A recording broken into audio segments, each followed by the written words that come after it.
같은 날 보도를 살펴보는 코너입니다. 매일 업데이트합니다.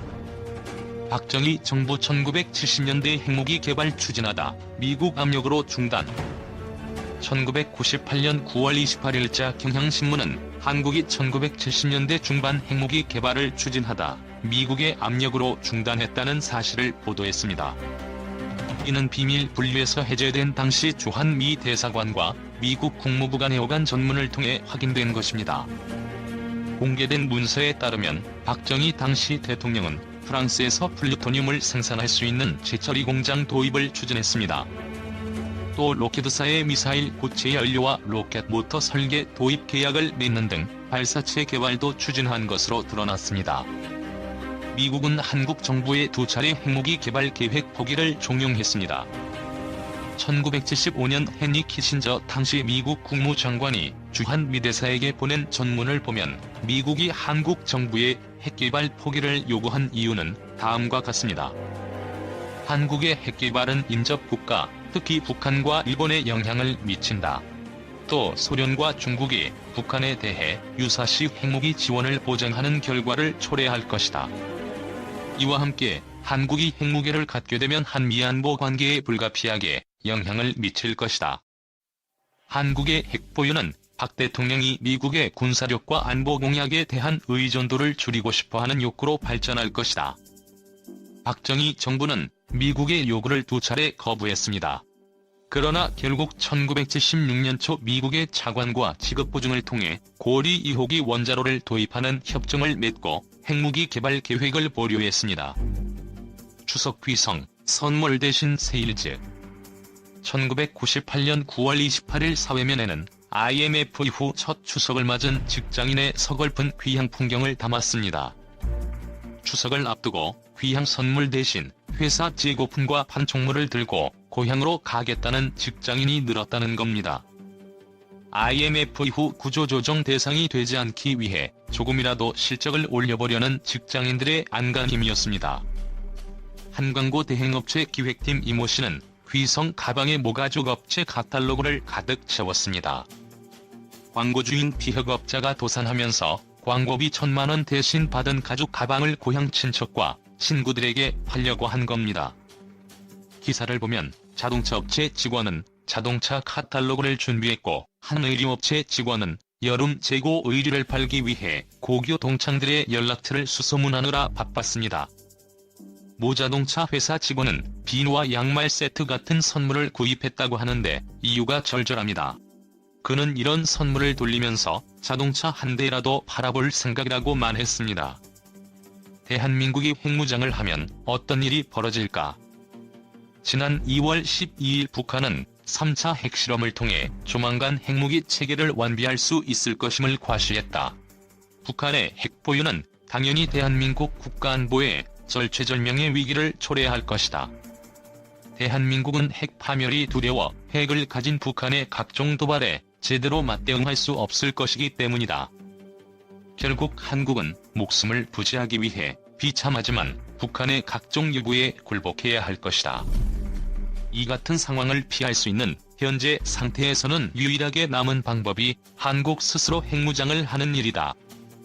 미국의 핵우산을 빌리는 일, 혹은 미사일 방어체계에 가입하는 일, 혹은 북한의 핵시설을 정밀 선제 타격하는 일 등 다른 대안들을 제시하고 있지만 모두들 그 신뢰성이 떨어지거나 지극히 위험하다. 북한이 핵으로 공격할 때 미국이 대신 막아준다는 의미의 핵우산은 북한의 핵미사일이 미국에 도달할 수 있는 날 찢어진 우산에 불과하게 될 것이다. 핵무기를 보유하지 않은 북한의 도발에 대해서도 확전이 두려워 제대로 보복 공격을 하지 못한 대한민국이 이미 핵무장하는 북한의 공격이 임박했을 때 사전에 북한을 선제 타격할 수 있다는 발상도 비현실적이다. 북한의 핵시설을 100% 파괴할 수 없는 한 이 같은 전략은 북한의 핵보복을 야기할 수 있으며 북한의 공격이 임박한 시점이 언제인지도 알 수 없다. 보다 구체적으로 북한이 대한민국을 공격할 시점을 정확히 모르는데 무슨 수로 선제 타격한다는 말인가? 북한의 천안함 공격이 임박한 시점은 물론 6.25 전쟁이 임박한 시점도 우리는 알지 못했었다. 지금 이 순간 우리에게 남아있는 방법은 이스라엘식으로 북한이 핵무장 국가가 되는 것을 사전에 공격해서 차단하든지 혹은 핵무장을 한 북한과 맞짱 뜰 수 있는 수준으로 우리 스스로 핵무장을 하든지 둘 중 하나뿐이다. 우리나라 언론과 여론이 핵무장을 주장하는 사람들을 강경론자라고 하는데 그건 잘못된 진단이다. 북한 핵시설을 타격해서 북한의 핵보유를 원천적으로 저지하자는 주장이 있다면 그것이 강경론이다. 정상 국가라면 너무나도 당연한 정책 대안이어야 할 이스라엘식 선제 공격 방안은 현재 대한민국에는 존재하지 않는다. 미약하나마 존재하는 것이 자위적 핵무장론이다. 자위적 핵무장은 핵을 보유한 적국의 위협에 당면한 국가가 택하는 어쩔 수 없는 방안이다. 적을 파멸시키기 위해서가 아니라 적에게 파멸당하지 않으려 택하는 방안을 강경론이라 말하면 그것처럼 우스운 얘기는 없다. 레이건의 핵전략은 도전승. 이 글의 제목은 한국이 핵무장을 하면 어떤 일이 벌어질까이다. 이런 제목의 글을 쓰는 것은 상상화를 그리는 일과 마찬가지다.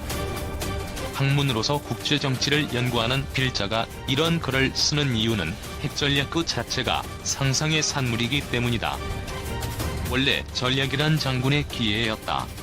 전쟁을 직접 담당하는 군인들이 무기와 군대를 어떻게 잘 사용해야 승리를 달성할 수 있는지에 관해 연구했다. 그래서 전략 이론은 실증적이고 경험적인 것이었다. 전략가들 중에는 전략을 수학적 공식으로 표현할 수 있다고 주장하는 사람도 있었다. 각종 무기들을 어떻게 배치하고 어떻게 공격 혹은 방어 작전에 투입해서 전쟁을 승리로 이끄느냐에 관한 전략적 탐구는 기회를 넘어 과학이 될 정도였다. 이 같은 전략 사상을 완전히 바꾸어 놓은 것이 핵폭탄이다. 단 한 발로 도시 하나가 괴멸돼버리는 핵무기는 승리라는 전쟁 목적에 기여하기에 부적당했다. 히로시마에 핵폭탄이 투하되었다는 신문 일면 기사를 보며 당대 미국 최고의 전략 이론가 버나드 브러디 박사는 내가 지금까지 저술한 모든 전략 관련 논문들은 이제부터 못 쓰는 것이 됐다고 탄식했다. 과거의 전략은 무기를 어떻게 잘 사용하느냐에 관한 것이었다. 핵무기가 출현한 이후의 전략은 이 무시무시한 무기를 어떻게 사용하지 않아야 할 것인가로 바뀌었다. 과거의 전략은 싸워서 승리를 추구하는 데 목적이 있었지만 핵시대의 전략은 전쟁의 억지에 초점이 맞춰졌다. 그렇다고 승리의 개념이 없어진 것은 아니다. 싸우지 않은 채 승리하는 것이 핵시대의 전략이 추구하는 목표가 됐다. 레이건의 핵전략은 싸우지 않은 채 승리한 대표적 사례다. 핵전략은 핵무기의 효용성을 사용하지 않은 채 원하는 것을 얻을 수 있는 대단한 것으로 인정하며 그 방법을 구체적으로 생각한다. 핵무기의 효용성은 가지고 있지만 쓰지 않는 데서 찾을 수 있다. 핵폭탄이 발명된 이후 다수의 민간인 학자들이 핵전략 분야에 진출했다. 민간인들이 전쟁에 관해 뭘 알겠느냐며 장군들이 불평했다. 민간인 핵전략 이론가들이 응수했다. 장군님들, 핵전쟁 해보셨나요? 핵전쟁은 누구도 해보지 않은 전쟁이다. 핵전쟁이란 전쟁 당사자 양편이 핵무기를 사용해서 싸우는 전쟁을 의미한다. 핵무기가 발명된 지 70년이 다 돼가는 오늘까지 핵 보유국끼리 전쟁을 벌인 적은 없었다. 또한 핵을 보유하지 않은 국가가 핵 보유국의 본토를 직접 공격한 적도 없었다. 그래서 국가들은 가능하면 핵무장을 하고자 애쓰는 것이다. 핵무기는 타국의 공격을 막아주고 전쟁을 하지 않은 채 자기가 원하는 바를 얻게 해줄 수도 있기 때문이다. 핵무장하는 북한, 소련처럼 자멸하지 않아. 대한민국이 핵무기를 보유해야 하는 이유는 훨씬 절박하다. 싸우지 않고 대한민국을 통째로 굴복시키겠다는 북한의 핵위협에 대항하는 최소한의 방책이기 때문이다. 대한민국이 핵을 가지면 북한이 원하는 것들을 막을 수 있고 우리가 원하는 것을 얻을 수 있다. 북한이 핵무기를 보유했지만 우리가 핵을 보유하지 않은 상태에서 당면하게 될 상황들을 상상해보자. 그리고 우리가 핵을 보유하게 될 경우 우리나라와 주변 국제정치에 어떤 일이 야기될지 상상해보자. 많은 사람이 소련이 핵무기가 없어서 망했느냐며 북한이 보유하려는 핵무기의 효용을 비하하듯 말한다. 우리의 기대와는 달리 북한이 핵무장하는 이유는 결코 망하지 않기 위해서다. 핵무장한 소련이 꼼짝 못하고 망한 이유는 소련이 해코지해야 할 대상인 미국과 유럽의 강대국들이 소련 못지않은 수준으로 핵무장을 갖추고 있었기 때문이다.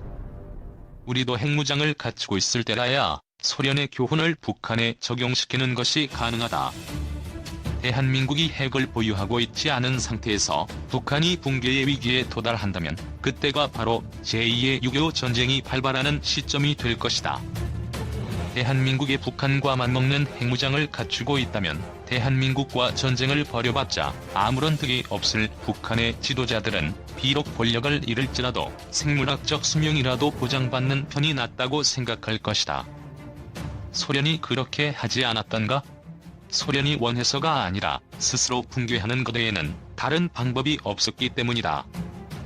레이건 대통령이 소련을 붕괴시키려고 결심했을 당시 그는 우선 미국의 핵 군사력을 강화시키고 소련의 핵 공격을 방어하겠다는 조치까지 취했다.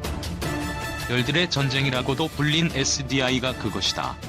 레이건은 막강한 억지장치를 마련한 후 소련을 구석으로 몰았고 소련은 이에 굴복한 것이다. 맥락도 모르면서 소련이 핵무기가 없어서 망했느냐? 북한 핵을 비하하면 안 된다. 핵무장